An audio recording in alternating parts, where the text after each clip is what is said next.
This is a Rogue Media Network podcast. I'm Jay Mathis, and this is Your Playbook, where we break down the behaviors, attitudes, and techniques top performers use every day to achieve their version of success.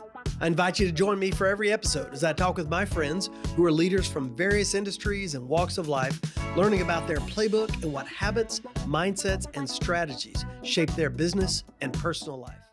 Hey, welcome. My name is Jay Mathis. Welcome to Your Playbook. And today I am with a friend I've known really all my life, Kirk Freeman. Kirk, thanks for being here. Yeah, life began when we met. Yes, life began. We met. We were so young. We didn't know a lot before then. We did meet in a tragic way. Of course, my brother was hit by a car. And I think my mother basically reached out and said, will your son spend time with my son? We didn't even know each other. Yep. And so it was a pity. It was a little bit of a charity project for you to spend time with me. And ever since. It's been going on ever since. And I think we've alternated on the giving of pity. So that's it's good. But we have known each other a while. So yeah, I could tell some of your story, but I would love for you to just tell us, hey, your story, blend in family and business a little bit. Give us a background. Sure. So obviously we grew up in the same town in Waco, and that was a sweet place to grow up as far as I remember it. Yep. As you get older, you realize, there's a whole lot of brokenness and real world stuff. But at the time, I felt like it was a great place, and still do.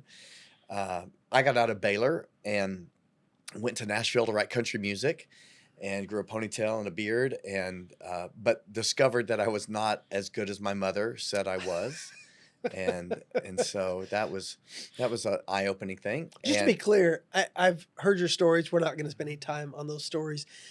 That may not be appropriate for the show, but I literally have no memory of that season of your life. I was married then, doing our thing. And when you tell those stories about ponytails and beards, I don't know if there are pictures to prove that, but I don't remember that side of that part of your life. Well, I won't be running for Senate. I can tell you that. No, but it was sort of just an isolated me in Nashville kind of season. It was great. Got to play and sing and meet a lot of neat people, but ultimately went into the business world because country music was not wasn't paying the bills for you. I couldn't buy a cracker, but in the business, I had some great mentors, and we started out in the publishing industry and just had some men that really invested in me and gave me opportunities where it was sort of a sink or swim kind of a thing. And for the most part, I found that I was able to swim at some point. It started out as an awkward treading water, but then I began to swim. And they continued to give me opportunities as opportunities arose in their scope or their sphere of influence. And just to be clear, on that is publishing. Right. Mostly Christian publishing. Yeah, Christian books, Bibles, videos, products, supplies. So where when you say you swam, where was your strength in that? On the marketing side, the editing, like what were you doing? Yeah, I think the sales side, and then our company got bought, and so I got to work for this larger company, Word, which was originated here. Right. And then Word was bought, and then one of my original mentors gave me an opportunity to really take several levels of a jump up. I had at that time was the managing editor at Word, and one of my mentors, Robert Walgamuth, invited me to come be the VP of sales at a company in Nashville. I'd moved from Nashville to Dallas to be with Word. Oh, that's right. And then moved back to Nashville. And so I oversaw this the marketing department of this company, which is now Lifeway. We had a horrible year, and so the sales guy and I met, and I said, hey, one of us is probably going to be fired because I have all the money and you have all the people, and we have failed. And he decided to bail and find another job. Oh, really? Yep. And so I went to my boss and said, hey, I've got an idea, because they'd been looking for his replacement. I said, how about you give me that job, and in 6 months, if we're not hitting the numbers, you fire me and I'll be out of your hair. And I was 28 at the time, and he said, yeah, if I can fire you in 6 months, that sounds like a great offer. So we negotiated the whole compensation thing, and I began to do that. And well, I began to swim in that area. I think in terms of when you said, like, where did I excel? I would say sales. I would say the numbers side of business at that time was sort of a mystery to me. I had taken 0 business classes. Yeah. But I seemed to engage people well. And so that seemed to be really helpful, to be able to communicate value to them, to listen, to affirm, to encourage, to say, hey, I think we can do this. Let's go for it. And they were willing to go with me. So we did well in that. And then there was an opportunity to take over a product division. We had 5 product lines. And so I took on the development of all of our Bible products. We were the oldest Bible publisher in the U.S., Holman. So now I was over Bible development and production. I was over sales and over marketing for the other product lines. And so that's what I was about to step into the next stage of the story. But I'll no, pause. good. That's good. So at that time you were around 30, 28 to 30. I was 29, yeah. 29 in that season. Is that when y'all did a Bible that, I remember your dad, and for those who don't know, your dad was pastor of church here in Waco, but there was a book did y'all put together that book that was like the Methodist Bible that had the different? No, that was another group. Okay, I just thought of that. The Wesley Study Bible, but that was not y'all. That was Thomas Nelson. Thomas Nelson, that's what it was. Okay. I did work for them at one point, but not when that Bible was coming out. Later, okay. All right, so now you're 29. You're doing good. You could have ridden that a long time. Yes. Obviously, and done well and enjoyed publishing and that kind of thing. Is it true you wrote some of the little quotes on the back of books for people? Yeah. So, I mean, earlier on, we always think that the authors and all these famous people write these quotes. No, they come on now. I'll explain that. So on the back of a book, there is a summary copy. Yes. And then there's endorsements often. Yes. I would write the copy, and then this was earlier on in my career, I would, contact the famous people and say, hey, would you write an endorsement for R.C. Sproul's book or whatever? Yeah. Well, the reason I asked that, when I ran for office, we had to get quotes. And at that time, Drayton McLean was the co-chair of my campaign. And we never could get a hold of him to write a good quote for me. So my brother wrote, he owned the Astros at the time, Jay hits a home... Not your brother. No, my brother. Drayton, and the quote was, Jay hits a home run for conservatism or something like that. And Drayton loved it. And Drayton was just like, yes, didn't have time for us to write one. But so I thought, well, maybe that's what's happening in that publishing world, the catchy phrases. I did write plenty of catchy phrases. They caught on. All right, so now you're pushing 30. There's a shift, change your life. What happened? Well, we had published a book called Experiencing God by a man named Henry Blackaby. Yep. And that thing had gone gangbusters all over the world, honestly. And I was supposed to escort Dr. Blackaby to some event, I forget what. And I thought, I should probably read his book. Just, Might as well. That's the kind of business mind that I had. That business acumen was coming in. And so I read his book. And as I read it, I was dramatically impacted by it. I was already a follower of Jesus. But the way Dr. Blackaby put things, it sort of just narrowed the gray area and made things more black and white for me, in a sense of going, oh, if I really am a follower of Jesus, this should be true. Yes. And there was this inspiring quote by a man named George Mueller, who was a whole nother story, phenomenal man of faith. And he said this, if the world has yet to see what God can do through one man wholly yielded to him. And at the age of 29, full of, ambition and whatever, vim and vigor, as they say, I thought, I want to be that man. Now, later on, I learned that most of the people like that usually get crucified, stoned, or somehow they die.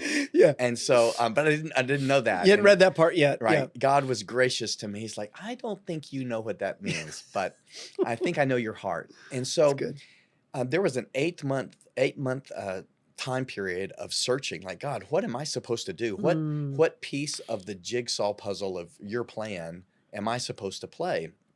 And it became clear to me, and my wife had said, Kirk, and I'd known her just a little bit less than I'd known you. Yeah. We met in Yep. second grade. Yep. She and I met when I was in fifth grade. And she said, well, I always thought you were going to be a pastor. And I replied as a great man of faith and said, do you have any idea what pastors make? It's not what vice presidents of companies make. Yes. I don't. And she was at that age too young. We had no children, so money was not an issue for us. What a big deal. Yeah, it would become later, but not at that moment.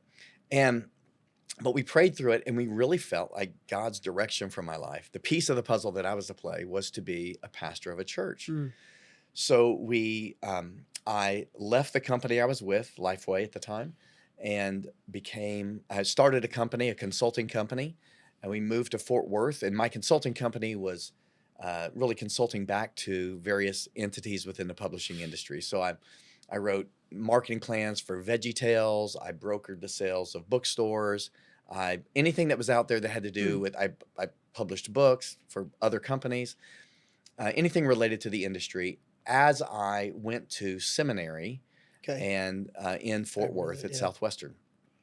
So, I thought that seminary was going to be primarily a time of study and learning theology, and it certainly was that. But in reality, I think for me, it was more about learning the heart of God and how much he values humility before him. Yeah. And Wow. and there was some winnowing. I think of like, when you gather wheat and you winnow it, you are shaking it to get the chaff to blow away. And I feel like God was winnowing me a bit in that season. And like, hey, Kirk, really, are you going to live for your kingdom and your purposes and priorities? Or are you going to live for mine? And that was a real time of really discerning and kind of crystallizing that, oh yeah, I am still really full of myself. So there were a couple of years of it's almost like being tried and tested, sort of in the desert too. Like, hey, God does not need another pastor who's full of himself. Sure. He actually, I think, wanted people who were emptied of themselves. And it took, and so I like to say, I entered into the Intro to Humility class, which I'm still in. I still have not graduated now. I thought you had your diploma. 30 years later. You don't have it yet? No, I have not. Do you think, I'm looking at that, like the sifting, the winnowing, Mm-hmm. I think of the word like he exposed things to you. Do you think you had some blind spots? Most likely you did. Most of us do. The blind spot of pride or arrogance. Was that something you think was a mark of your life that maybe most of us didn't see in you, but you knew that you realized there's something there that has to be sifted out? Yeah, I think if you look at pride as the umbrella, I think my particular strain of pride that I enjoyed the most, my drink of choice, was self-reliance. Oh, and I think self-reliance is a little more palatable to other people than pride or arrogance. Cockiness, arrogance, that kind of thing. Yeah. Not that I couldn't do some of that as well. I had a little bit of that. I was ambidextrous Sure. in terms of that. But self-reliance is actually very marketable. Like, hey, this guy's a go-getter. Right. But for me, the go-getter-ness of my life was not motivated by confidence. It was motivated by insecurity.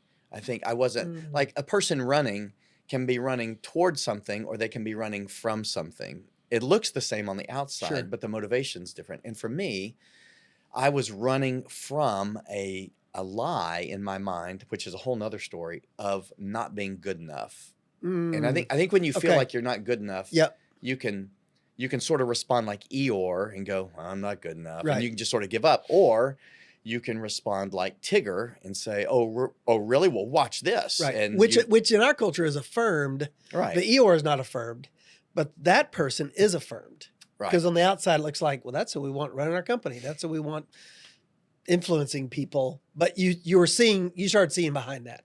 Yes. Of seeing the truth, who you were. Yeah. In light of that. And coming to grips, it seems like seminary it's almost like an incubator for you. Correct. Right? Of just, y'all didn't have kids at the time, or did you? We did. We had 2, and the third came. Oh, during that season. So a lot happening. Yeah. In that. Okay. Yeah, that's good. So you get to the end of that seminary time, dealing with some of that kind of stuff.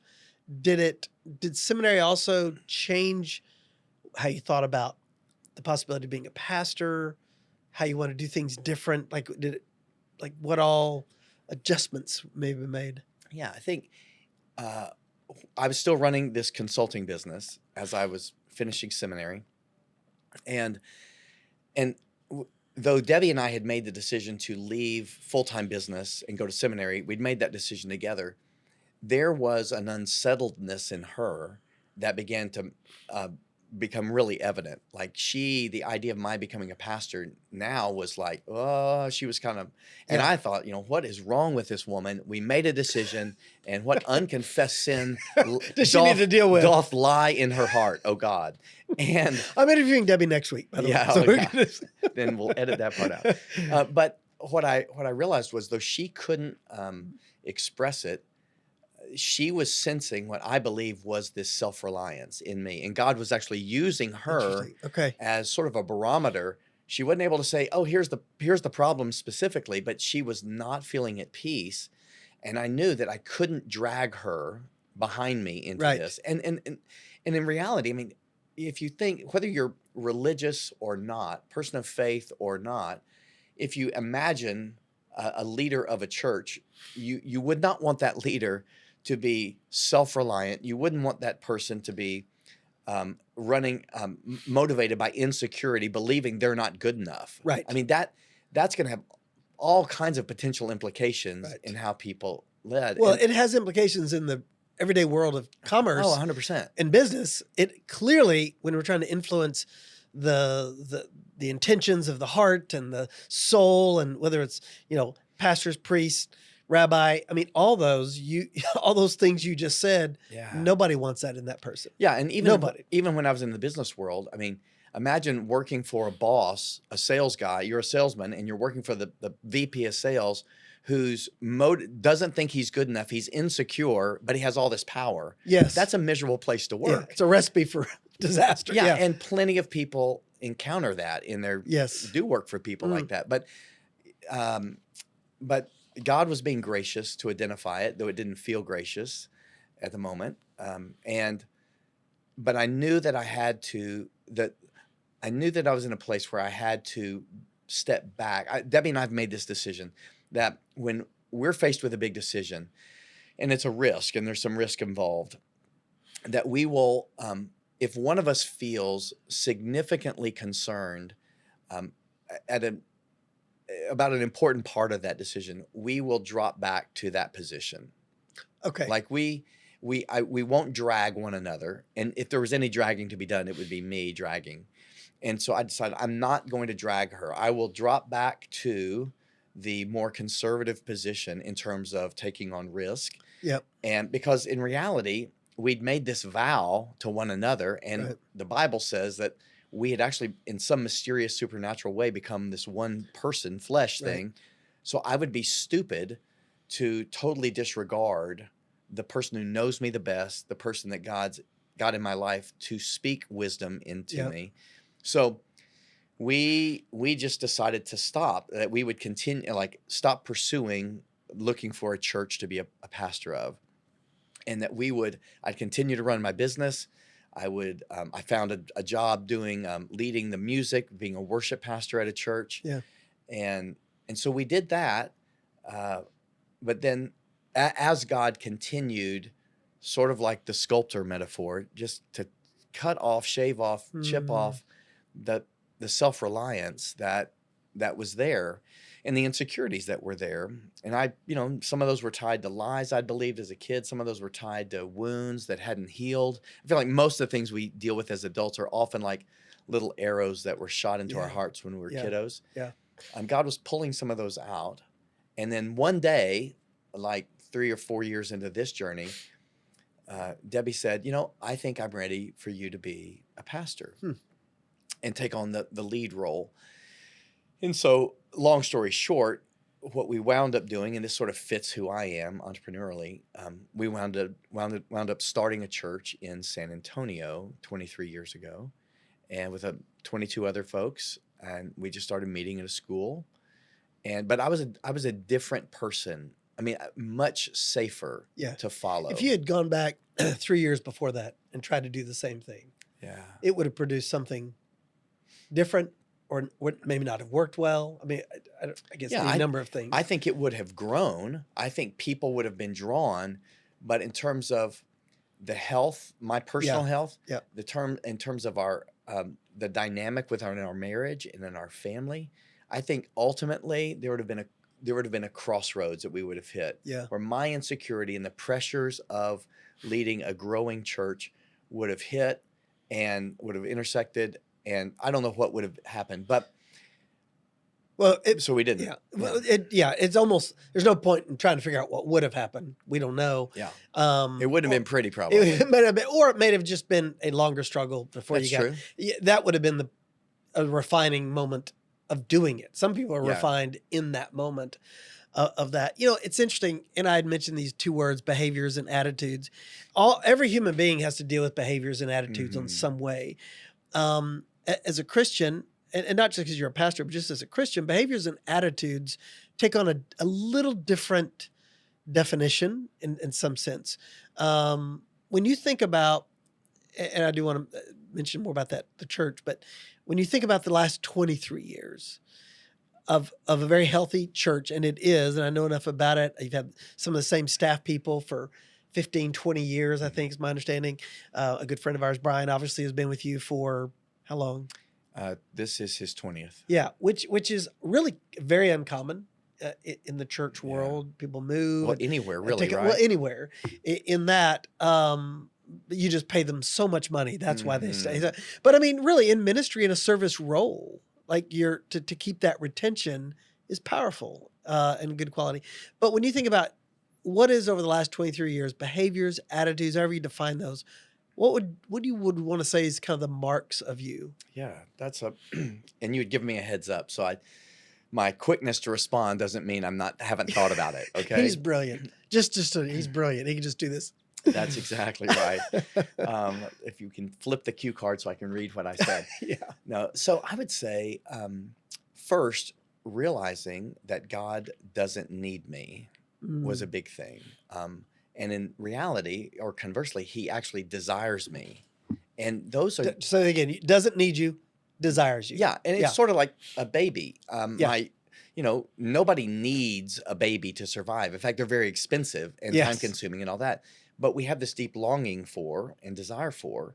And I think part of that is an expression of how we're made in the image of God. Yeah. And we go, oh, yeah, God is God. Therefore, by definition, he doesn't need me. In fact, Colossians chapter 1, he says he's actually holding me together. Those subatomic particles swimming around, he is actually holding them together. So he clearly, that song, Anything You Can Do, I Can Do Better, God wrote that song. He wrote that song. And that's good. But he does desire me. And when I realized that, I realized, oh, that's a totally different approach to life, whether I'm a pastor or a sales VP or whatever. And I am loved. I'm not trying to earn love. Right. I'm not serving a God who's distracted and has delegated something to me. He actually wants to do everything with me. Yeah. So that was a different mindset, approaching life from the perspective of getting to enjoy and follow Jesus. Yes. That was new. That was different for me. Yeah.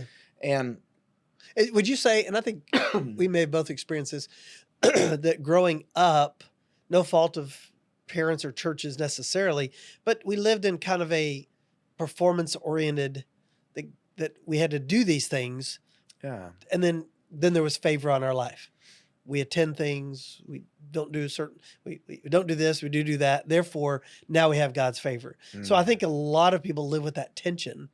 When you say he desires me, he loves me, that means he loves me when I'm not performing. Yeah. When I'm not always, he's gracious and all those other traits in spite of the fact that I'm going to fall short. Yeah. And I think like your dad and my dad were both successful in their fields.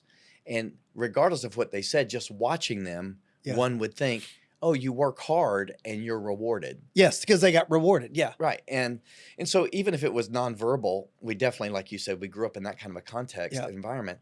I think realizing this about God, that I am acceptable to him and he wants to do life with me. He made me actually for relationship, not because he was so busy that he needed me to shepherd or manage a certain department of his kingdom. So understanding that was really important. And then that he did not, there's this statement that Jesus makes. He says, I have come that you might have life and have it abundantly. Yeah. And I thought about that. And that essentially sums up the role of a pastor. I'm teaching, training, exhorting, modeling, hopefully, what it looks like to live this abundant life. But I think what the important part was Jesus was saying to me, I want you to live the abundant life and experience the abundant life, not just talk about it, not just teach about it and preach about it. Yep. Because I don't need you. And I'm like, oh yeah, you said that. You don't need me. He actually wants me to experience the joy and the peace and the freedom that came with his death and resurrection, and not just be a messenger of it to others as if this were my job. Yeah. And so I began to operate with so much greater peace, greater patience, greater gentleness, because I was like, oh yeah, there's this freedom that comes when you realize, oh, it's not about me. I'm not needed. That sounds a little weird to say, but I'm not required, but I am desired. And he wants me to live it. It's a gift for me to actually enjoy, and not just to give so that others can enjoy. Right. And because we can accomplish a lot in that other, like we could just go, look, I'm talented, I'm gifted in whatever areas. I can exhort people to live an abundant life. I can teach people truth. Just like in business, I can do these things, but it changes everything when the person doing that teaching and that speaking is actually at peace with their own identity in Christ. And then we go, no, this is an overflow. Like it's a joy.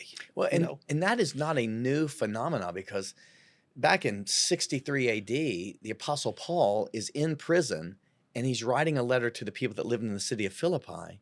And he says, hey, I'm in chains.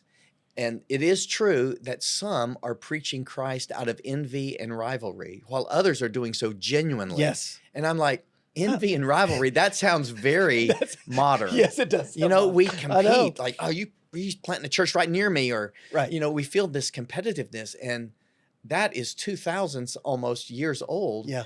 And I'm like, wow, I do not want to be the guy that preaches Christ out of envy and rivalry. And one of the attitudes that changed in me was I began to, and Paul, I'll just complete the thought. Paul says, some preach Christ out of envy and rivalry, others out of genuineness. But what does it matter as long as Christ is preached? And suddenly it was like a light came on, and I realized, okay, God, we are all part of a jigsaw puzzle of what he is doing in the world. He's including us out of his gracious generosity in what he's doing in the world. And I am a piece of that. Yep. And the important thing is to figure out, okay, so what is my piece? Yeah. Is my piece, my piece could have been to be a successful country music songwriter. It was not. It was not. It could have been to continue in the publishing industry. Yep. Or it could be to be a pastor, or it could be a pastor of this size or this size in terms of scope or depth of ministry. And learning, oh, this is the piece that I'm to play. Yeah. And I'm not going to be competitive with someone else because I'm the only one who can be this piece of the puzzle. Right. Has been hugely freeing. And it's really opened up the ministry that I have now, which is coaching pastors. I'm still leading our church, but coaching literally hundreds of other pastors, because we are on the same team. You are, and just so people know, some of those pastors are down the street from CrossBridge Community Church. Yeah. In a sense, they're in San Antonio. Oh, 100%. And some like of them over 200. And some of them have bigger churches. Yeah. And so he's taken you and said, I'm going to have you do something a little bit unique. You're going to lead this group here, but you're going to actually impact the lives of these other folks, which you probably couldn't have written a script for that 5-10 years ago or whenever. Yeah. And I think that's that yielding of just going, we talk about, even in business, this idea of that there's identity and role. And when we get our identity understood, Mm-hmm. intrinsic worth of who we are and made in the image of God. Everybody, anybody listening to this can know you're made in the image of God. So we start with that, but that our role can change. I mean, I can be a VP of sales in Tennessee, or I can be coaching pastors, in San Antonio. Mm-hmm. Those are roles you're playing. But what you're telling us, and I totally agree, is like you've got to get the first part right. Oh yeah. You got to get fixed in that identity and understanding that he doesn't need you, but loves you.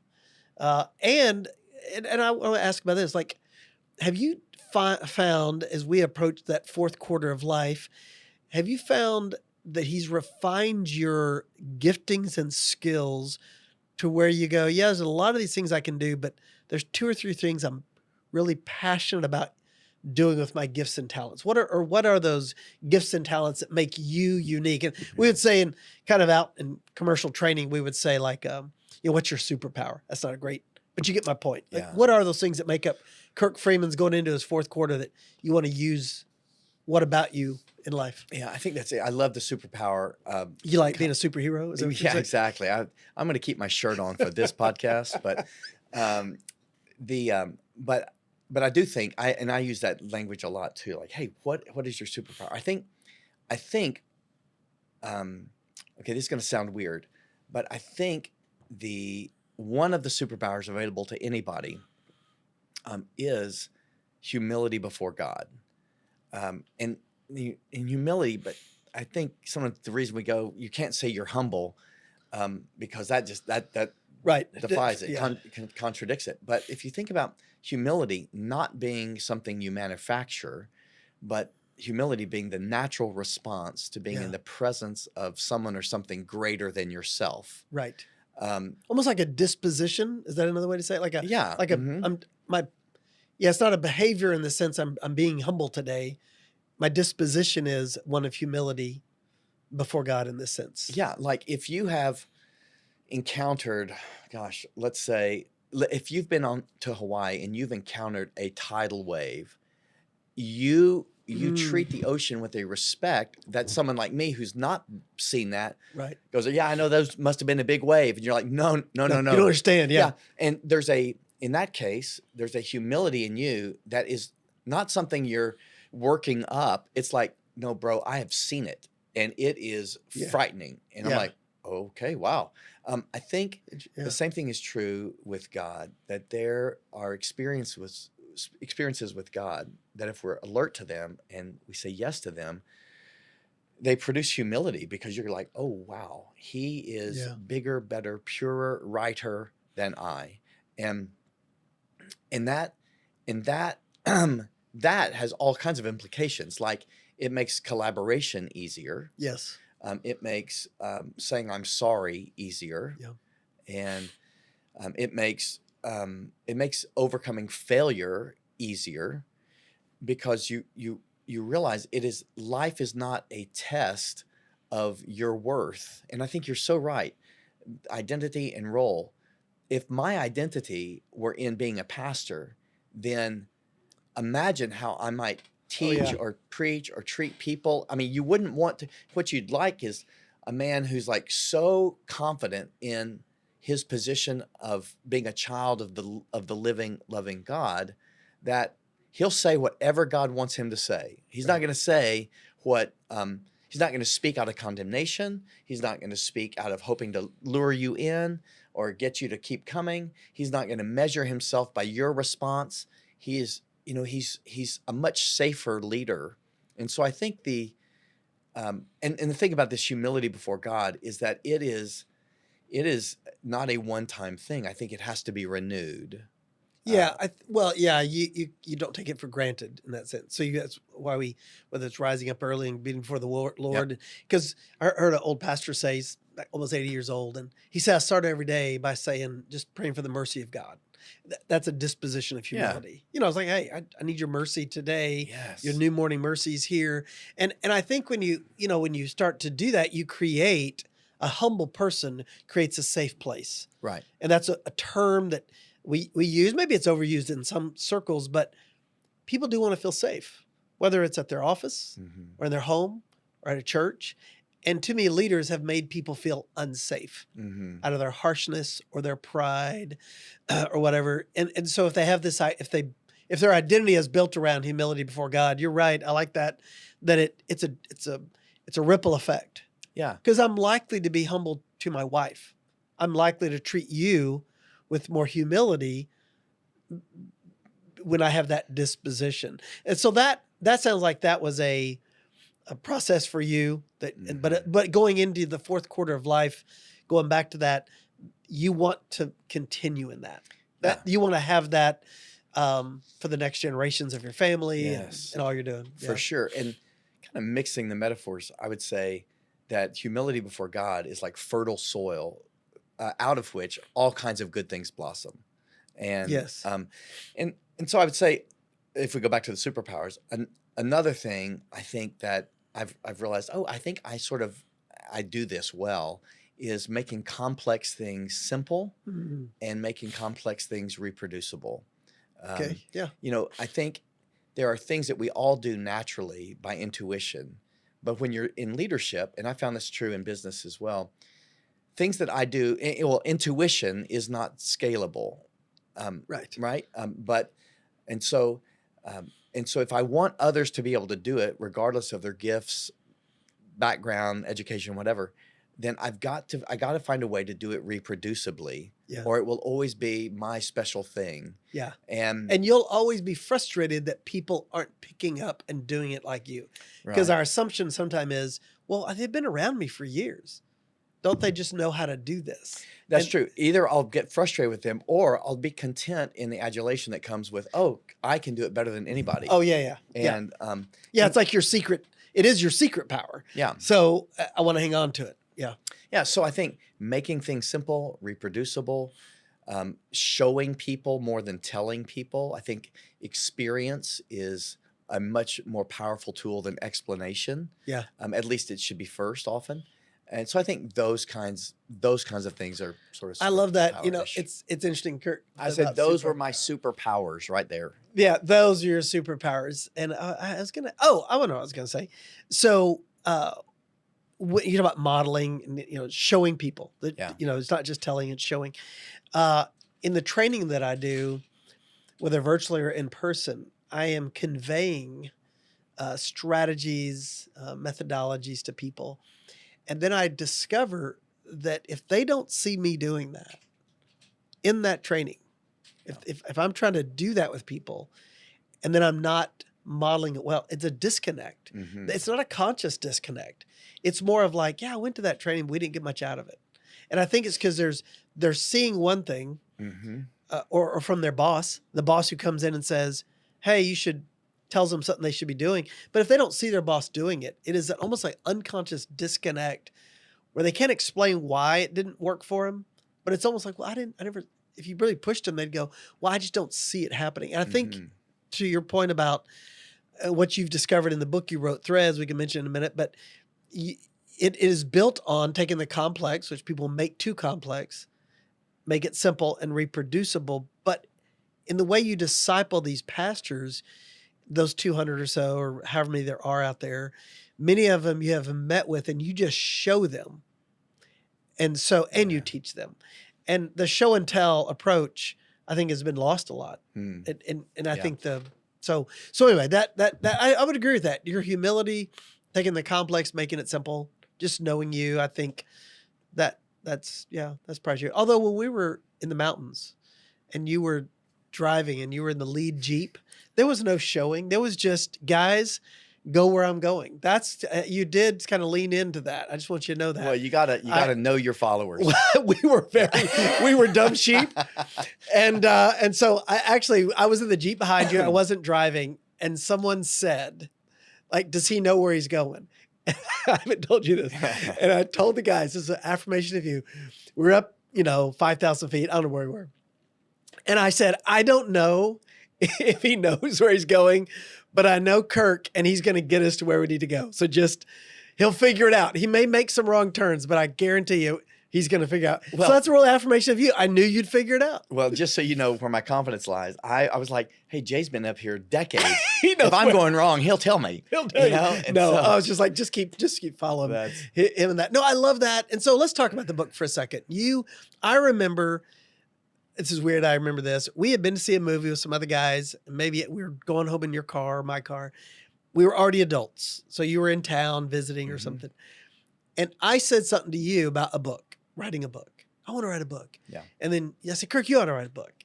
And of course you had been in publishing, so you knew all the authors. And that's probably part of why it's like, you have a fast track to doing that. But I remember you said, yeah, we're too young. We don't know anything. You've said a phrase like that. There's probably some truth to that. Sometimes we write too early. People write too early. But here you are, in your 50s, and you're writing this book. And it is a reflection of working through a lot over time. So tell us the genesis. It's called Threads. It's focused on reproducible discipleship. I think is an easy way to say that. You can say it more eloquently. But what led to that? Tell us about the book a little bit. Yeah, I would say sort of born out of some of the things we've talked about and understanding of God. Like much of my, like if you thought, what does someone think needs to change in their life to get to know God better? I think they might say, well, I need to give up that bad habit, or I need to attend church more often, or I need to study or learn more. I need to look like people who are doing it right, or I need to donate more money. I mean, if we were playing Family Feud, I think those would be in the top 5. But all of those, I think we would agree, at their root they have a sense of trying harder, striving, doing more. And it's not, also it does not sound very appealing. But I read, and also I would say that trying harder generally does not produce a whole lot of fruit, spiritually. And that's because, I believe Jesus in John 15 says something to his disciples that radically impacted me. He said, and I'll paraphrase it, he says, hey guys, I love you the way that Father God loves me. And I thought, that's impossible. Of course, God the Father loves God the Son because he's Jesus. He's perfect, but I'm me. So there's no way Jesus could love me the same way that God the Father loves him. But then I realized he's not talking in that passage about how much I deserve his love. He's talking about how amazing his love is. Yes. He's talking about a character trait of his that overwhelms our imperfections because we aren't worthy in that sense. So he says, I love you like the Father loves me. And he says, and I want you to experience that love every day. And here's the secret. Just follow me. In fact, he says to his disciples, that's all you've seen me do. I just keep following God the Father and I experience his love. And he says, I'm telling you this because I take such great joy in you and because I want your joy to overflow. And I was like, wait a second, that sounds dramatically different than trying to quit that bad habit and all those other 4 things I said. And I thought, it sounds like Jesus actually wants me to enjoy him. And I thought, okay, well, and so, this was back in 2010. I was like, well, what does it look like to enjoy someone? Well, now you and I have been friends as long as anybody that's living that I know of. And I thought, well, Jay and we talk together. So he talks some and I listen. I talk and he listens. And the fact that we do that well is part of what's made us great friends for 40 something years now. And so I thought, well, then that's probably true about God, that I should know how, whatever it means to hear him and talk with him, that's probably fundamental. And so, but then I thought, well, he also is inviting other people into that kind of familial relationship. So I should probably know how to listen to him for the sake of encouraging and loving other people. And then I should, and because he's inviting new people into that family, I should probably know how to talk with them about him.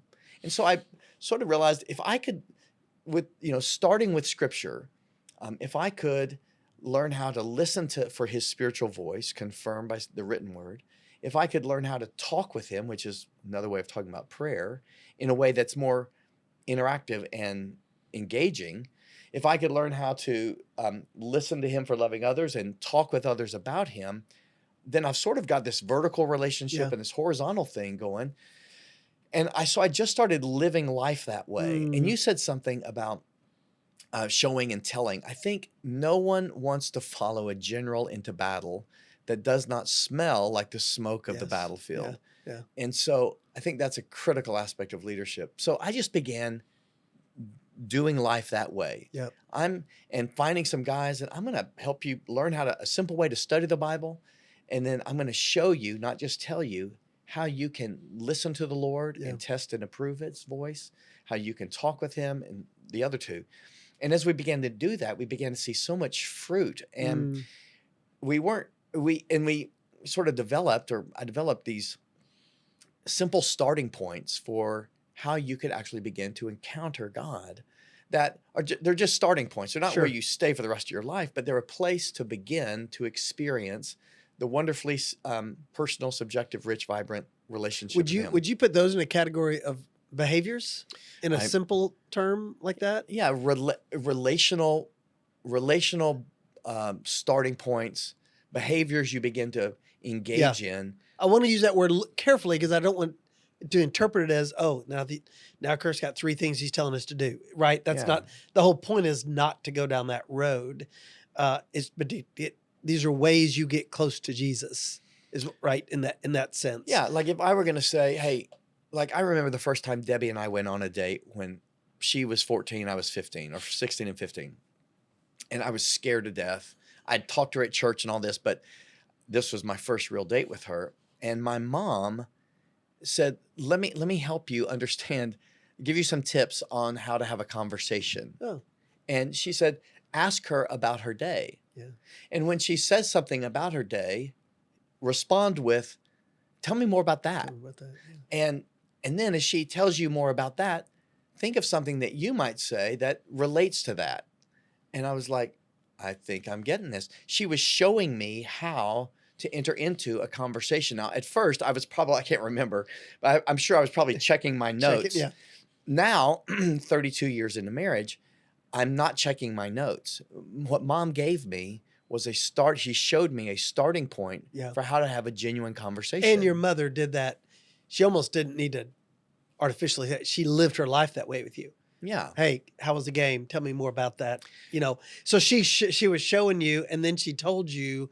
And I think so much disciple making, and since we got different people listening to this, I mean, in business, what you just described is being taught in the business world of how you lead people. Yeah. Like, how'd that project go? Tell me more about that.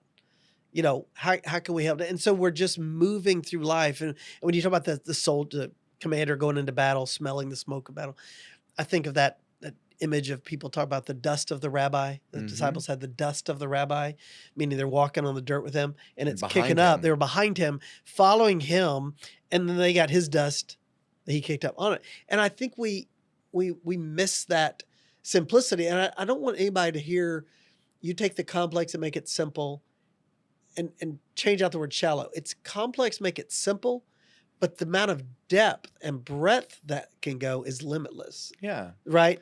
So just because something is simple, like prayer, doesn't mean we don't mind the depths of and understand great truths of God and all that. Because I think sometimes people unfortunately use that word as though it's like, oh, it's just simple. It's like, well, it is simple in one way, but it opens up the doorway to great depth and breadth of how God uses us and how we know him. True. It's not unlike mathematics. 1 + 1 = 2 is actually very simple. Yeah. But if you understand it and you understand, there's a predictable, rational way in which numbers operate, then it opens the door to going to the moon. Yeah. Or creating any engineering project at all. It starts with understanding, there's these numbers, and if I add them and divide them, and I'm not a mathematician, but I get that much. And the same thing is true relationally. Our relationship is, I'll use Debbie again, where I realized, you know what? I used these starting points my mom gave me, and I'm like, hey, this is actually pretty easy. In fact, it's easier with this girl than any other girl I know. Took me a little bit to understand that. It did take you a while. But We all knew. You knew, but she knew. She knew. Yeah. But when I realized, hey, I enjoy this conversation thing with her more than anybody. It started very simply, but imagine, well, there's no way we would be married 32 years if we could not talk together. Right. You know? And so it starts very simply, but those simple things open up the door to a world of relationship and family legacy that now we get to enjoy. It started with the very simple. But if you didn't have those simple things, you couldn't have this other thing. Yeah, it means stay in school and learn math. That's what you're telling me. I did drop out of trig after 4 days. I didn't really see the point, but I felt like I got enough math to go from there. But I think you're right, and that I think people have been trying to take the complex and make it simple. A lot in different areas of life. And I'm excited about that book, and it's taking you to places that you probably couldn't have predicted because there's been a great exciting places, but the reception to it's been good, right? I mean, in that sense, you're getting to do a world-class podcast in Waco, which that's true. I mean, and so that's great. So I want to, as you think about your life where you're at today, and you hear this phrase, what is success? I like to say, what's your version of success? Because we can't dodge the question. It's out everywhere. People want to know what success is. And to somebody's success was building the Alico building. That was a mark of success in the world to this great feat. What's your version of that going into your fourth quarter of life? Yeah. I would say that in a non-religious, non-spiritual context, I would just say, knowing your place in the world and being content with your place in the world, because I'll be honest that if having, I'll say this: knowing your place in the world and being content with that place, I believe that it's probably impossible to actually achieve that without knowing God. Right, I would agree. And because if you really have two choices. You either find contentment, identity in your creator, or you look for it in what he has created. Yeah. And if what he has created could fulfill you, then the people who have more of that stuff, celebrities would be the most financially solvent, and the longest marriages have the most well-adjusted kids. In reality, they're bankrupt, they're divorced, and they're often their kids are coming out of rehab. Yeah. And so more of the world doesn't answer those questions. And yet we're all longing to know who am I? Who loves me? What is my purpose? That's kind of what I mean about finding your place. And Jesus literally says, me. It's me. Yeah. Find it in me. I'm not asking you to be more religious. I'm not asking you to get rid of your bad habits. Just start following me. Yeah. And you will find that. And man, it is so much more peaceful than trying to get more of what the world has. Yeah. And even the things that people will offer that are somewhat intangible, they still are this something we have to strive for and hope to attain. Even happiness. It's this fuzzy intangible that ultimately is rooted in things that can be taken away. Happiness today is not the happiness tomorrow. So you're right. This identity in Christ alone, we would say, like finding our identity there, it is a catalyst for having peace, having that sense of purpose. And it does simplify life a bit in one way. Yeah. It makes our life difficult as well. But so when you think about, I'm just curious, I think about it personally with you because I know you, but we are pushing 60. Our bodies are going to break down. We're going to get older. What do you want to do in the future? Is it write more books? Is it speak? Is it move to the ranch? Or what the family ranch? What do you want to do? What do you think the Lord's having as your assignment in the coming years of your life? Yeah, I think of three categories. One is I really want to finish well for my family, for my girls, for my grandkids. And the last thing I want to do is in some last quarter or last 2-minute warning of my life, do something that destroys a life that I've desired to be faithful to God in. Yes. So I want to finish well, and then secondly, I want our church to do better in the next season of leadership after me than it has with me. And then I really feel like this. There's now over through the book, like you mentioned, and the book's now in Ukrainian and it's in Spanish. Oh, wow. And so it's having an impact. I love coaching the pastors that want to go for this, that go, there has to be something more than just trying to get more people to come hear me talk on Sunday. And how can I accomplish what God desires of me and with me? And I love doing that. I don't have a desire to build more buildings. I don't have a desire to really have more people come and hear me talk. I love working with other pastors and coaching them, and have a pathway that we walk with other guys. I think it's been exciting to watch that, because in the last few years that it's just grown. The church hasn't necessarily, maybe it has grown numerically, but your influence and your opportunity to impact the lives in reproducible ways has multiplied, whether it's Antioch Network and other places you've been, which I think is exciting. So if someone asked me, what do you think Kirk's going to be doing the next 20 years? I would say things like that. That would be a mark that, incidentally, it doesn't tie to the role you currently have. Mm-hmm. Like you may not be the lead pastor. At some point you won't be. And so many men and women, they lose that role in their 60s. And then they're floundering. Yeah. Instead of going, but your role is to follow Jesus and point other people to him. That's a lifetime role. Yeah. I mean, that you can do that forever and ever. And I think people struggle with that. And some people listen to us could be thinking, what am I going to do after the job ends? Mm-hmm. I had a friend that he had mandatory retirement at 62. 62. Wow. And, they've traveled and done things, but he's only 3 or 4 years into that. So I hope he is thinking, I got a lot more years to live, a lot more to do on that. When you, I like to ask people, like, if you had a playbook for your life and you got up every day and looked at it and there was a word in it, maybe a couple of words, but short phrase or word, what in this season of your life, it could change this season of your life. And as you think about that, like right now, my word is resilience. It's just, in fact, I have this, I don't know if you knew this. So when I played T-ball, I struck out in T-ball. And that's very, very, difficult for a young boy. It's hard. It's actually hard to do. Yes, thank you. It's hard and emotionally, it's hard. It's very hard. I just want to be sensitive set my life into motion.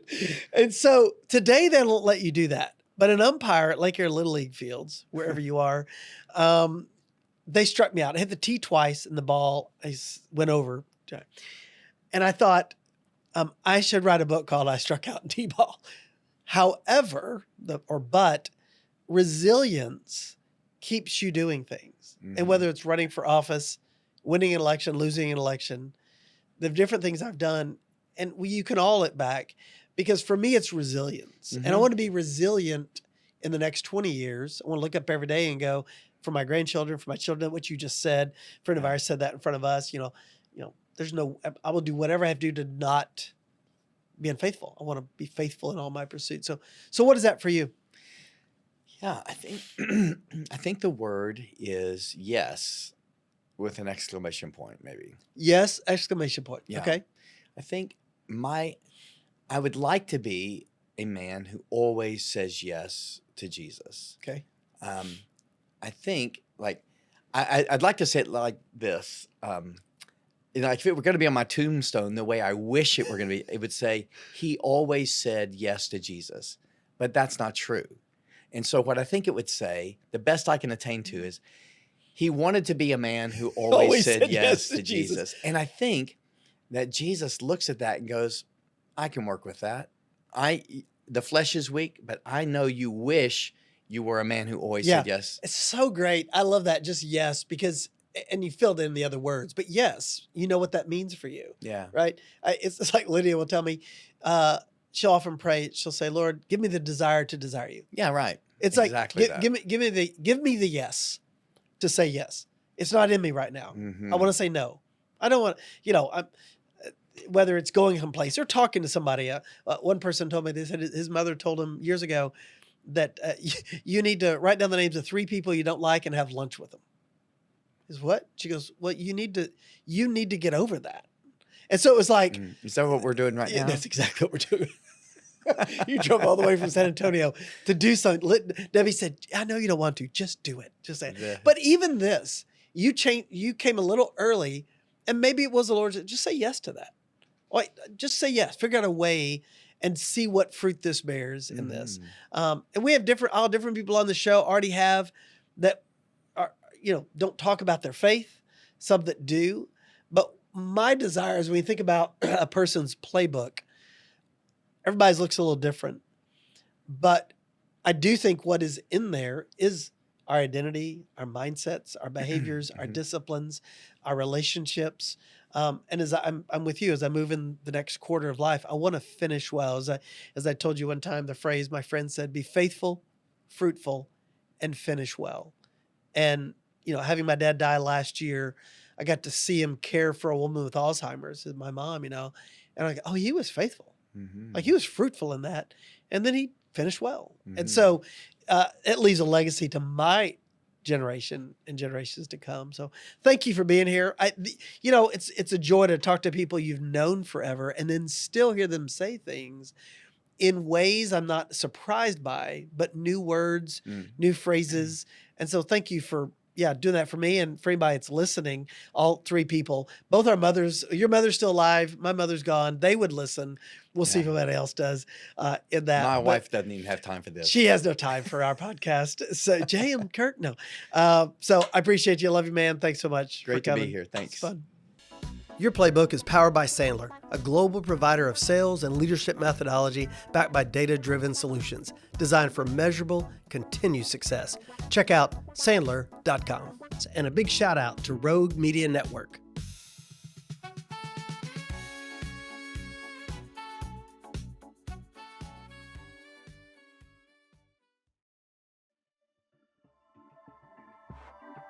This has been a Rogue Media Network production.